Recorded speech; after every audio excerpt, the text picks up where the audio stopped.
Molly? This is WOMM-LP operating out of Burlington, Vermont, 105.9 The Radiator. This is a Rocketshop. Good evening. I'm your host, Tom Proctor, and with me tonight is REDadmiral. Hello. Hello, Tom. Hello. Hey, Tom. Hello, Burlington. How are we all to this evening? Pretty good. Yeah. Glad to be here. Enjoying the stormy weather? Yeah. Yeah, good storm. Yeah. Like that. We need the rain, actually. Some solid thunder and lightning earlier. Even a little hail. Even a little hail. Wow, I didn't see that. I'm glad I was well out of it. We like kicking it off with a song. So what you guys got to start us off with? Songs, we're going to do Layer Dust, yeah? Yeah. Okay. All right.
Lay down a layer of dust, my darling. Lay down a layer of dust. Who can you trust when the world is gone bust?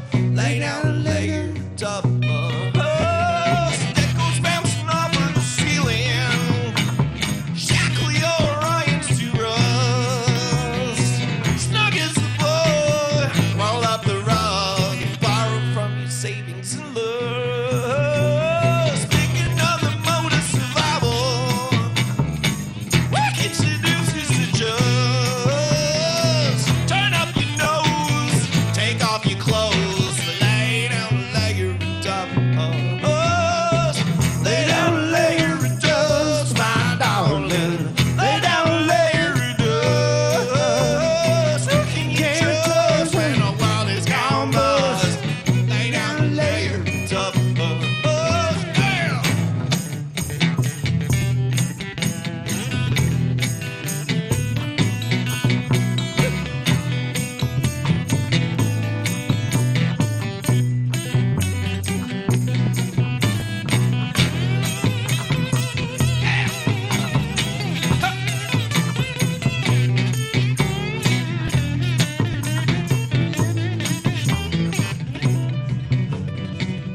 Layer of Dust by REDadmiral there. That was fantastic.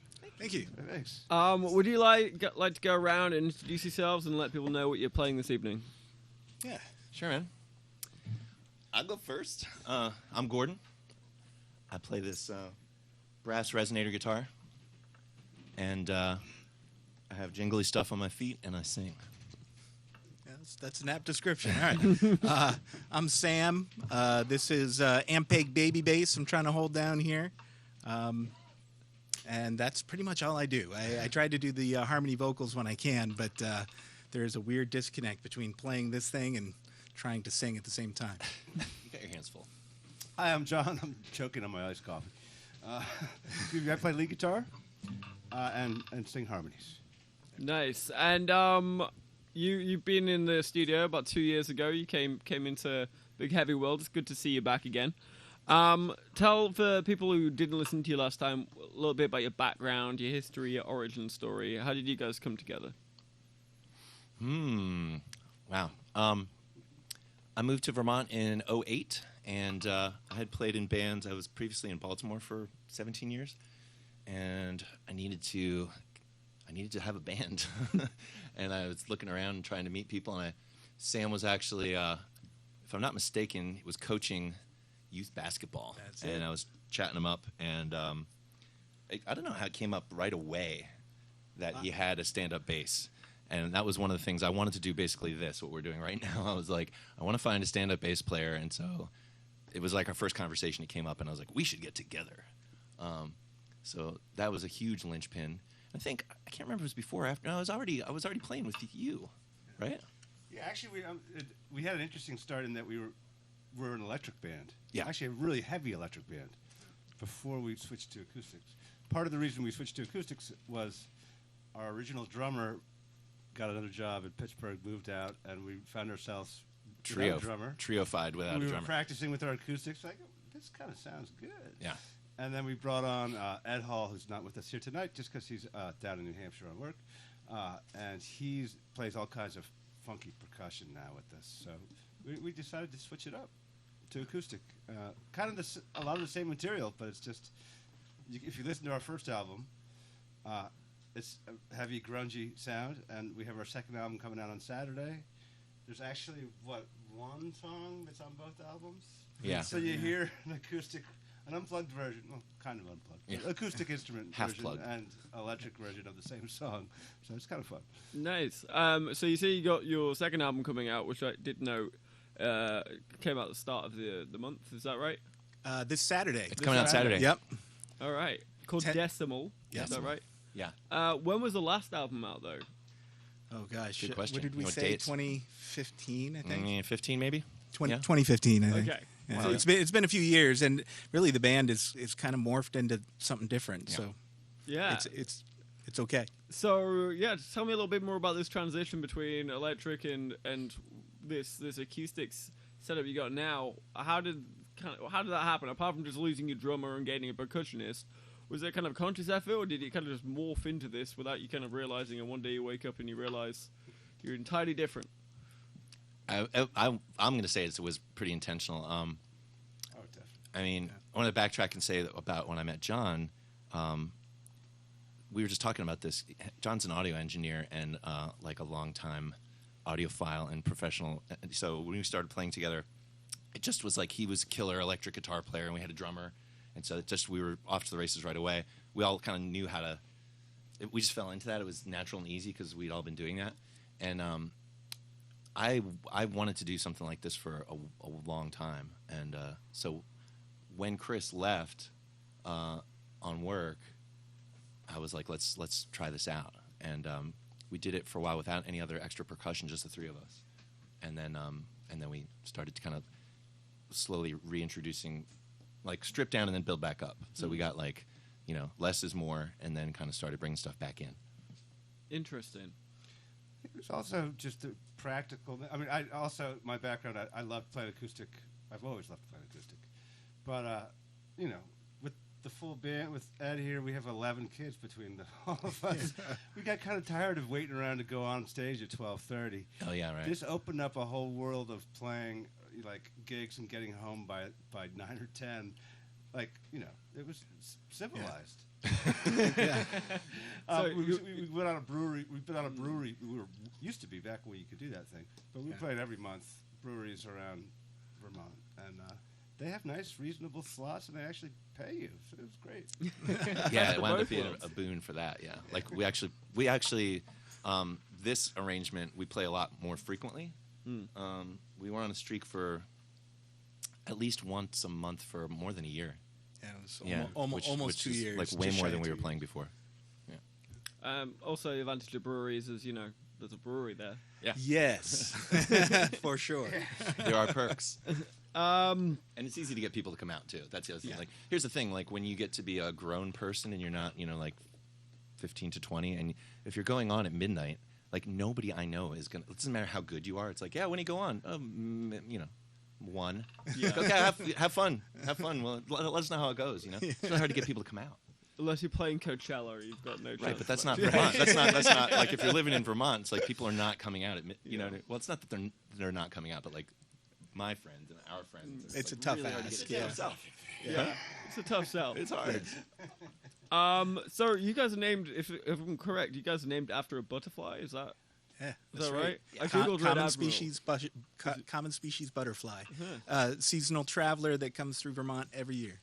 Was it what inspired? Was it just one of you saw it one day, or has you got an insect aficionado?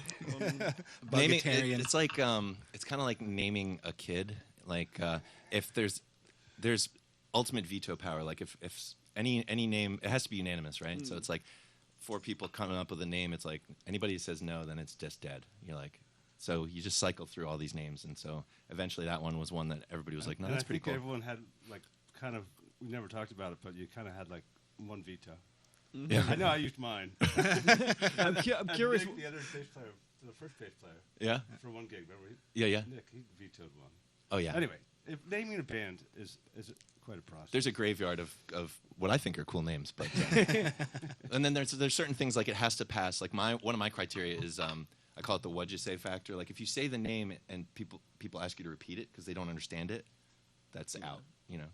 So we found that it passed that test. Like when you say REDadmiral, people are like, got it. Like, It's in.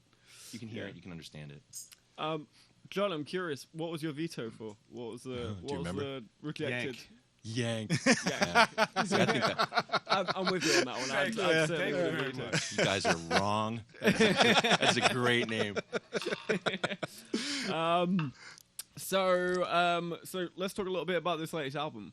So it's coming out on Saturday, called Decimal. Obviously, an interesting time to be recording and to be coming out with any kind of music right now. Yeah. So tell me a little bit about the creation. How's it been making an album during COVID? And it's been a while since your last album. So what was the impetus to get it done now? Well, we sort of lucked into the timeline in the sense that Tim Lewis, the local music enthusiast and curator, invited us onto his program, and we did a similar format to this, where we did an interview and we performed 5 songs during the interview, and we really liked the way those 5 songs came out.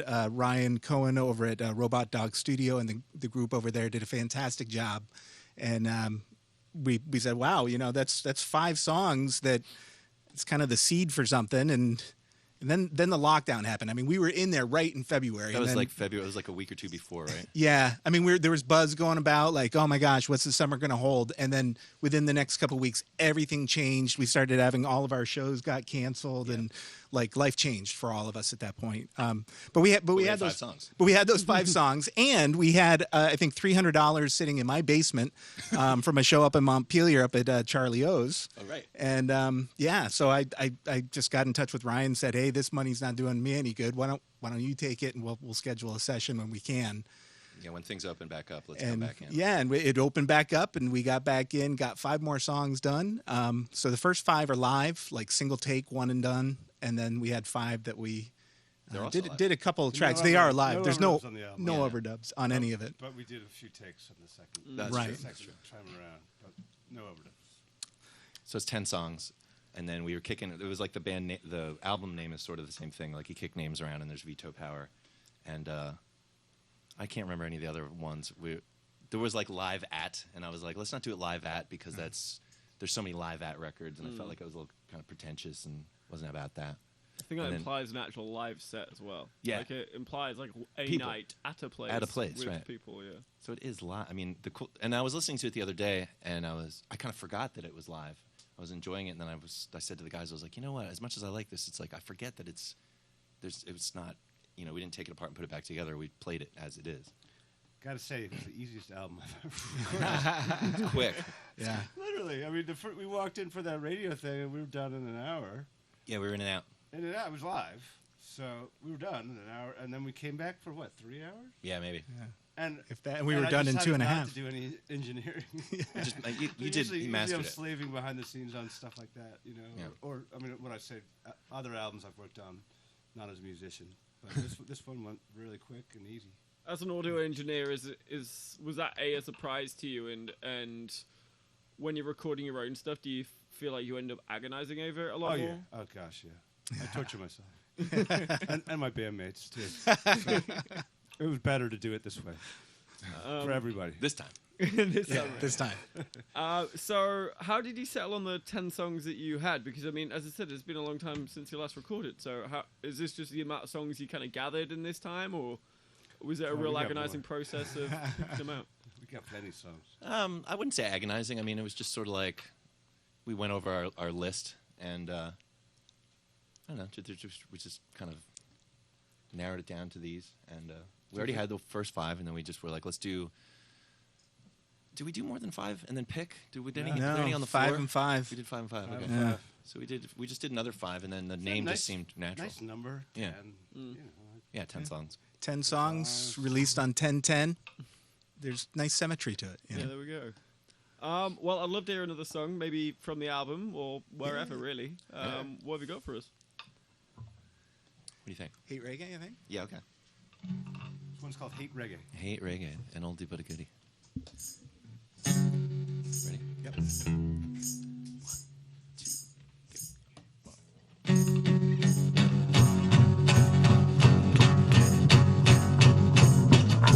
Nobody ever really faces the facts. Nobody ever really tells you the whole truth. Nobody ever really buries the hatchet. Nobody ever really truly forgives you.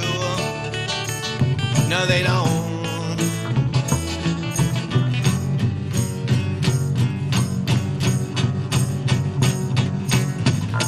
Nobody ever really gets what they want. Nobody ever really wants to be busted. Nobody ever really wants to get caught.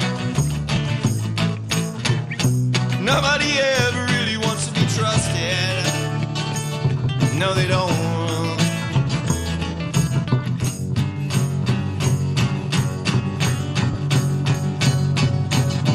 And every secret is a big fat enemy. Every secret is a big fat enemy. Every secret is a big fat enemy. Use it against me. Every secret is a big fat enemy. Every secret is a big fat enemy. Every secret is a big fat enemy. Use it against me. Use it against me.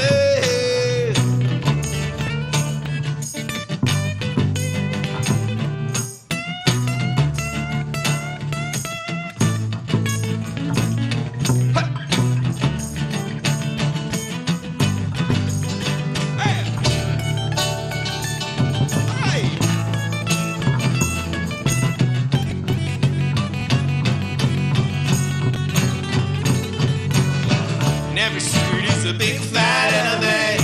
Every secret is a big fat enemy. Every secret is a big fat enemy. Use it against me. Every secret is a big fat enemy. Every secret is a big fat enemy. Every secret is a big fat enemy. Use it against me. Use it against me. Use it against me. Use it against me.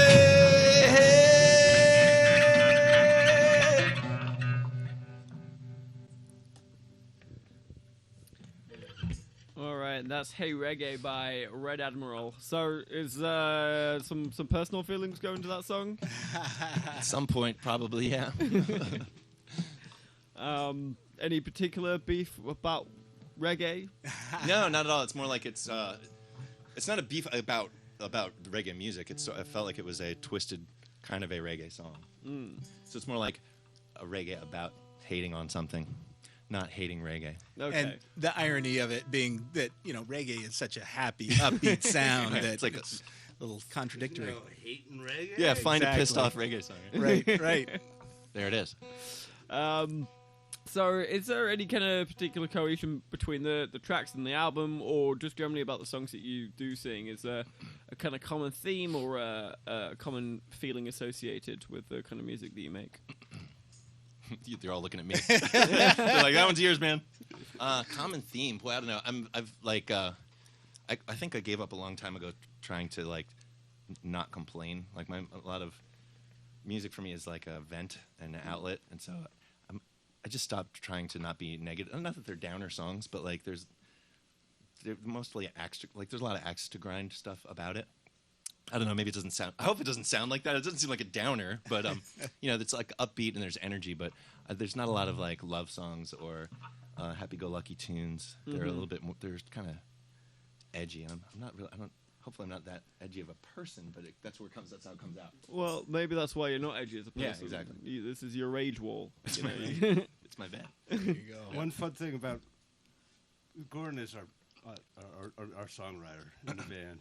We write songs, but he's our main songwriter, and it's so funny. He's such a great songwriter, in my opinion, and so many of our songs are under 3 minutes. It's incredible. I've never been in a band. I come more from a jam background where you might get a song in like out, 20 yeah. minutes. Under 2 or under 3, 2:30 or something. So anyway, a bunch of our songs are actually quite short, and concise. It's like kind of And I almost like punk. that. Pop, punky, kind of punchy, Yeah. but acoustic at the same time. Right. It's a good mix. Thanks. Are you all in like different bands as well as Red Admiral? Not at the moment. Not at this Occasionally, time. somebody will pick something up from time to time. But yeah, we've been family guys for years, so that kind of fills up a lot of time and energy. Well, in 2020 is such a tough time to be an artist. I'm sure a lot of folks in this community can relate that, it's great to have this opportunity to come and play. We have been playing so infrequently that like I'm losing the there's an endurance I have to be able to like really play this strong and articulate the notes well. And without the regular gigs, I'm finding other things to do, and it's nice to have this. I'm really happy to be here to play some music for some folks. Yeah, I've definitely got the impression that with the bands coming in are being grateful to have an audience of more of them themselves or the families that they're annoying by practicing in the basement. Tell me a little bit about COVID. How have you three coped in terms of being able to turn up and practice and work together and share ideas? How's that worked out for you? We've been really fortunate. Like when we were just talking about that, we're really fortunate to have. I know I've been in situations where finding a place to play to practice has been challenging. And that was the other thing about going from full electric to acoustic, or not having a drummer and like electric amps, is that we can practice almost anywhere. So any one of our houses, any garage, we're not Down at the river. Down at the river. There have been times where it was like there was stuff going on and we just went someplace outside, like literally just went to a park and like practiced outdoors. And we've been doing that for years. So I tend to forget that that's like it's not like a reason to do this, but at the time it was, because if you're in a 4-piece band with a drummer and a PA and amps, you really you have to rent a place, or somebody's got to have a barn or something. It's difficult. So being more portable was definitely a driver for this. It was like, I want to be able to play anytime, anywhere, and not have to lug a bunch of stuff and be out till 3 a.m. And playing outdoors has been helpful with the COVID era. Yeah. Right. Because we did a lot of our early practices socially distanced in one of our yards. In the yards, yeah, outside. right. Yeah, I forgot And that about was our kind of, getting reacquainted with each other and playing was out in the yard, socially distanced. After 2 months of being But cooped now- up, it would be like, hi. Now I've just taken these guys into my bubble. Yeah, Right. that's right. They become part of your inner circle at this Yeah, point. Right. that's what it is. pod. I mean, right? Yes. Yeah, definitely. Inner circle. Creatively, have you felt that COVID's allowed you to maybe expand on it, or has it become more of a prison and you've had too darker thoughts to be able to do proper work? I've been excited to this record kind of was a driver.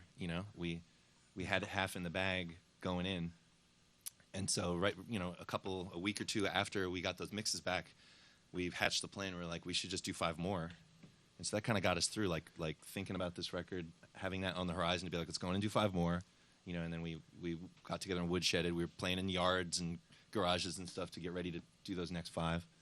So Well, yeah, here we are. I know that speaking personally, this has been a very creative time for me. I've spent a lot of time writing and composing at the house. But I'll sometimes create these sketches and like send them over to John or something just to get some feedback. And I'll realize as I'm putting it together, I'm like, this is dark.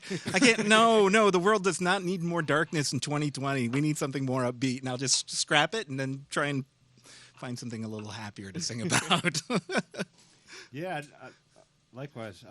It's been real fun. Sam and I've just been kind of doing a little stuff on the side. And, I've got my COVID song, like many songwriters out there. But it's been fun. I actually have taken the time to not only woodshed with theory books, but also to learn some new composing Appleton software. So I've been playing around with making beats on a different way. So it's like a new, for an engineer, it's a new instrument to learn, and a different creative outlet. So for me, that's been a lot of fun and kind of broadened my horizons a little bit from a home recording, composing situation. So make the best of a really bad situation. Yeah. I don't usually do I'm not usually interested in doing covers, and I've not been in bands where we were expected to do covers, and we don't usually, we do, but not, as a rule, we do mostly our own material. We'll do covers just because people will like it and it's fun. But, so yeah, being cooped up, we turned that up a little bit, kicked some things around. So we've got like a fistful of new cover songs that we never used to do. Do you think that's because we're kind of craving that familiarity in these uncertain times? Maybe, yeah. I did a couple covers. I recorded a couple covers just on my own. So many of my friends were live streaming. I did one live stream during at the beginning of lockdown, and then it got to be such like a genre, and I was a little intimidated because everybody I knew was doing it, and they were doing it better than I thought I could do, and I was really insecure. And so I recorded a couple things like that. Just they were covers, but they were covers that nobody would really know except. You know what I mean? They were covers of like friends of mine's band, like songs I like, but they're not like radio songs. So not just obscure, like very very specifically, yeah, like personally, like right. Bands I know that I'm friends with, or people I know. I'm like, I really like that song that my friend does, and so was really cool and fun. I liked it, but has the Burlington musical community kind of intermeshed and kind of stuck together in this time? I mean. I think so, to a certain extent. Yeah, I mean, I've seen some different shows where different bands have come together and performed together, like the $1 Billion Bash out at the Essex Fairground. That was some really great Vermont musicians coming together. But in general, I think the hard part is that there's really nowhere to play. The venues. What can they do? It's a tough situation all around. I've seen a couple shows at Camp Mead, like Mile My East, some of them there. They've done a really great job with that outdoor venue. Outdoors. It's just wherever you can play. And, there's more and more outlets coming online, which is great. I don't know what's going to happen in the winter. But, yeah. I know that Higher Ground has been circling around Vermont with like a flatbed truck, and I saw Mama E's on the back of that. Oh, nice. One afternoon, yeah. That's great. I wanted to do a drive-by gig. Yeah, it was fun. They don't announce it until the morning of, and then you go find them, and they post up in a park, and that's great. That's a whole social distance gig. It's like the food truck phenomenon, but with bands. We just contract with like a tow truck company, like a flatbed, right? Tie everything down. So with the album coming out and COVID being, ever present, how are you promoting? What are you doing for this? How's this getting out into the world? Deathly silent. Well, here we are, aren't we? Yeah, it's online. It's everywhere. It'll be on. It's SoundCloud, Spotify. It's released. We've released it into the Bandcamp. wild. We did the thing, so it should be everywhere. It's not Starting to populate. We're available for gigs. That's right. So long Bring as your they're own bubble. outside. We'll go inside. Well, fantastic. That's about all we got time for. But I'd love to hear one last song before you all pop off. All right. Um, Control, Vices. Let's do. If we're gonna do one, let's do Control. What do you think? Or do you vote for Vices? Control's fine. All right, cool. All right, this song's called Control. Right? Yep.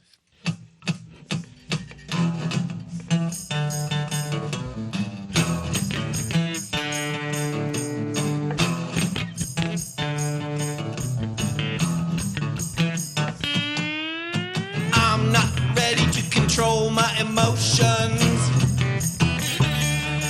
I split my spirit in a fear of all commotion. I gotta keep it all head and put the lid upon the display. And you just don't remember what you said about it anyway. Control, control, it's all about control. Control, control, it's all about control.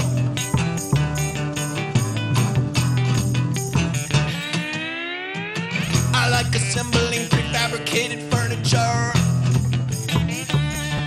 And every Swedish hex wrench will only elevate my temperature. You better keep it all head and put the lid upon the display. And you never did remember what you told me about it anyway. Control, control, it's all about control. Control, control, it's all about control. Say, oh.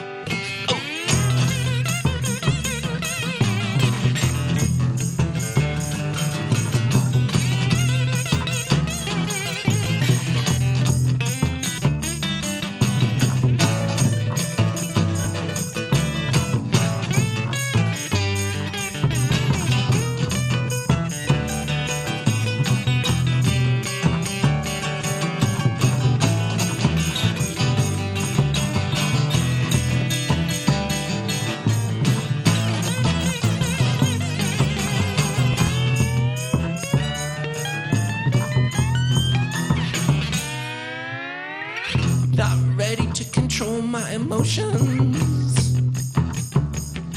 I gotta split my spirit in a fear of all commotion. I try to keep it all head and put the lid upon the display. And you just don't remember what you said about it anyway. Control, oh, control, it's all about control. Control, control, it's all about control.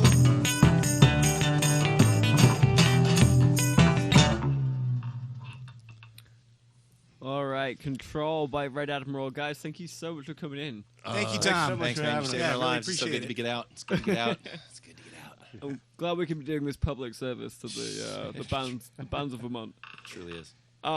So catch us next week. We've got Spatula. They'll be coming into the Rocketshop to talk a little bit about themselves and the music they'll be making. But for tonight, this has been 105.9 The Radiator, the Rocketshop. I've been your host, Tom Proctor, and good night.